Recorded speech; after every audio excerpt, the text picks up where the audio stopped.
Jadi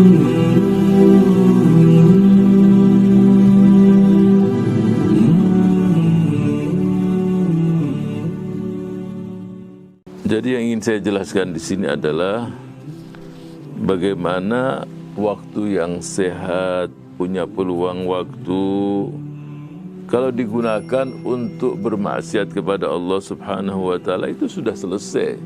Artinya orang ini benar-benar rugi. Ya, rugi dengan serugi. Tetapi orang yang maghbun ini benar terperdaya, punya kesehatan, keafiatan. Ya, tapi dia gunakan untuk hal-hal yang membuat dia lalai kepada Allah Subhanahu wa Ta'ala. Ya. Artinya ketika sehat, waktunya ada, sibuk dengan hal-hal yang lain. Sehingga ada satu ungkapan yang sangat penting sekali. In lam tushghil nafsaka, kalau engkau tidak sibukkan dirimu untuk hal-hal yang baik, kau pasti juga akan sibuk. Sibuk apa? Ya bisa juga maksiat dan buruk. Dan sibuk juga dengan hal-hal yang tidak penting. Coba. Jadi manusia hanya punya dua pilihan. Sibukkan kepada yang baik atau engkau akan sibuk dengan hal yang tidak bagus. Bisa dosa dan juga hal-hal yang mubah, bahkan yang mendekati kepada yang makruh, bisa juga mendekati kepada yang haram. Itu. Olehnya itu, bagaimana caranya supaya kita bisa buat timetable? Kapan membaca Al-Quran, kapan membaca buku, kapan ini. Kalau berzikir, itu bisa terus ikut semuanya. Ya, membaca Quran sudah zikir. Ya. Kalau dia ngobrol dengan temannya, silahkan ada waktu ngobrol, ada tamu. Tapi gunakan waktu ngobrol itu sambil ngobrol, sambil berzikir. Caranya bagaimana? Nanti kita tidak menghormati tamu, bagaimana caranya Ustaz? Tamu ngobrol, kita zikir. Nanti dia ngomong apa, kita nggak paham. Ya, kamu bisa menggunakan tasbih, bisa menggunakan apa. Nanti lama-lama udah jalan sendiri, ngobrol. Ketika kita ngobrol mungkin nggak bisa kita berzikir, tapi ketika tamunya ngobrol, kamu berzikir, dengerin dia. Ya, apalagi tamu yang hobi ngomong. Ada tamu nggak bisa seberapa jam nggak berhenti. Apalagi kalau dia dengar Sohibul Bait ini memang pendengar yang baik begitu, dia ngobrol terus. Ya udah, kamu juga zikir sampai dia capek, ya udah selesai. Jadi gunakanlah sebaik mungkin. Di sini Allah Subhanahu wa Ta'ala menjelaskan keutamaan para mujahid fisabilillah. Faddalallahu al-mujahidina 'alal qa'idina ajran 'azima. Dalam sebuah riwayat Rasulullah sallallahu alaihi wasallam jadi bersabda, inna fil jannah mi'ata darajah a'addahallahu lil mujahidin fi sabilihi. Kemudian dijelaskan ma bainal darajatain kama bainas sama'i wal ard. Bayangkan kita kembali ke hari pahlawan. Berapa puluh ribu atau mungkin bisa ratusan ribu mereka-mereka yang gugur dan syahid di jalan Allah. Ya. Karena kalau dikaruniakan syahadat seperti kita tadi saya sudah sebutkan, resolusi jihad yang dikumandangkan oleh Kiai Haji Hasyim Asy'ari yang dampaknya sangat luar biasa, memberikan motivasi semangat untuk berjuang melawan penjajah saat itu, yaitu yang gugur para syuhada. Dan karunia yang mereka berikan itu, yang diberikan Allah Subhanahu wa Ta'ala kepada para syuhada, seperti yang disabdakan oleh baginda Rasul sallallahu alaihi wasallam, qala nabiyyu habibuna sallallahu alaihi wasallam, lisyahidi indallah sittu khisal.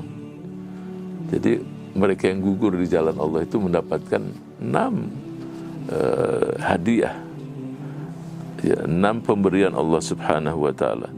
Apa yang pertama? Yughfaru lahu fi awwali. Jadi di awal pertama dia syahid itu, dia langsung mendapatkan ampunan. Wa yura maq'aduhu minal jannah, langsung dia melihat tempatnya di surga.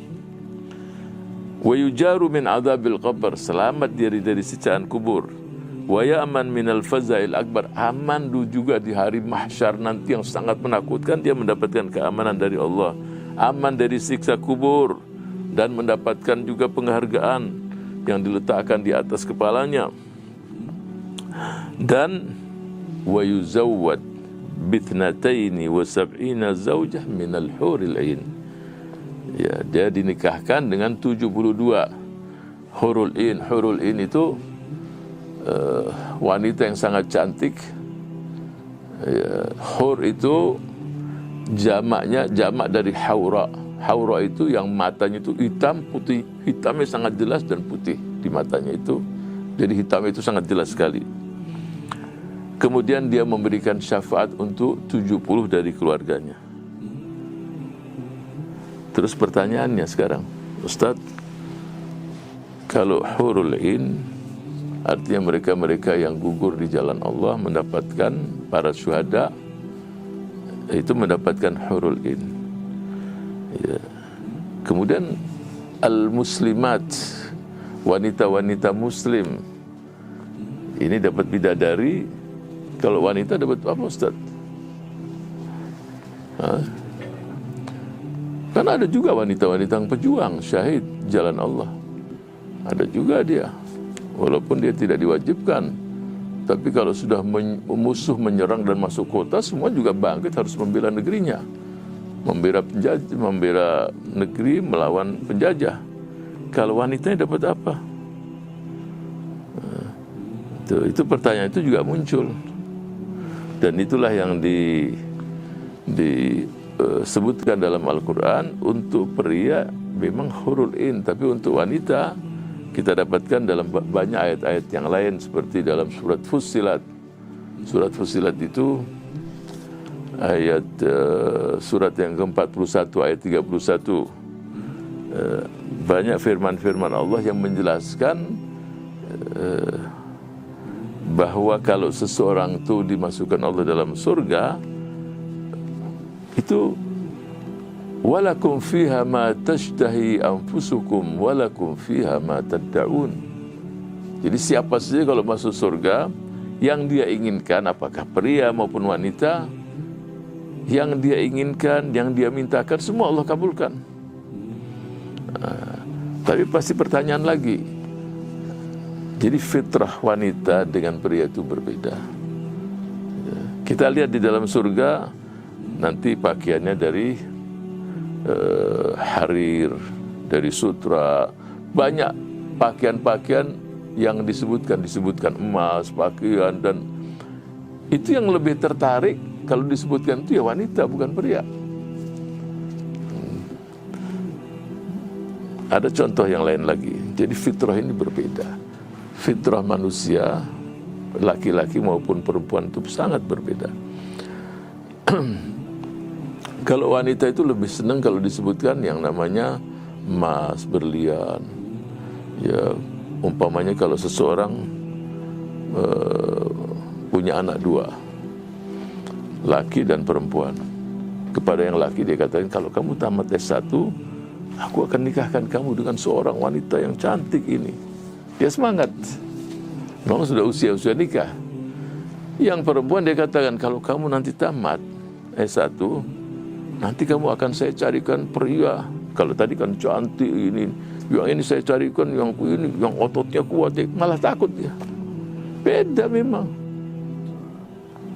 Terus bahasanya ke sini, kalau kamu selesai, kamu akan saya berikan emas ini atau pakaian yang bagus, dan itu lebih menarik dia daripada ini. Jadi si wanita tadi apa? Ya dia ikut suaminya kalau dia sudah punya suami. Itu lebih dia inginkan ketika dikumpulkan. Kalaupun dia belum bersuami di dunia, ya dia minta, Allah akan berikan. Jadi ketika tidak disebutkan hurul in kepada, kalau pria bidadari, terus si wanita apa? Bidada. Apa kalau bidadari yang laki apa? Nggak ada. Jadi memang berbeda fitrahnya. Allah Maha tahu, Allah Subhanahu wa taala pasti. Muncul lagi pertanyaan, dan terus kalau muncul hurul in di surga, terus dia juga istrinya masuk surga juga, nanti cemburu kan? Mana ini? Jadi bahasa cemburu, bahasa ini sudah tidak ada lagi di surga yang begitu. Jadi bahasa-bahasa itu ceritanya di dunia. Kalau di surga tidak ada lagi yang cemburu, tidak ada lagi yang punya perasaan-perasaan semacam itu. Dan istri yang ada di yang salihah mukminah ketika dia masuk surga itu jauh lebih cantik daripada bidadari yang ada di sana. Coba. Itu bahkan dalam beberapa riwayat yang diriwayatkan oleh Imam Tirmidzi yang saya dengar, yang saya lihat dari beberapa reference, itu yang namanya wanita mukminah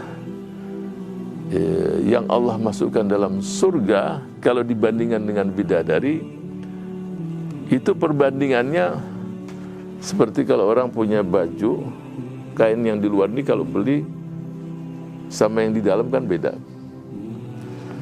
Mungkin orang beli kain yang di luar, terutama untuk ibu-ibu atau para wanita itu, kain yang di luar itu mungkin semeternya bisa, taruhlah semeter harganya 2 atau 3 juta, contoh saja sih. Tapi kain itu harus ada dalemannya juga. Daleman paling cuma mungkin 20.000, 30.000, itulah bedanya. Jadi ada gambaran bagaimana seorang mukminah yang Allah masukkan dalam surga dengan hurul ain itu. Jadi yang di luar itu mahal sekali sama yang di dalam. Jadi kecantikan seorang mukminah yang beribadat, yang taat dengan ibadahnya, dengan istiqomahnya sampai Allah masukkan surga, berbeda dengan hurul ain yang Allah ciptakan di saat itu. Jadi keindahannya, kecantikannya semua itu jauh lebih tinggi hurul ain. Kemudian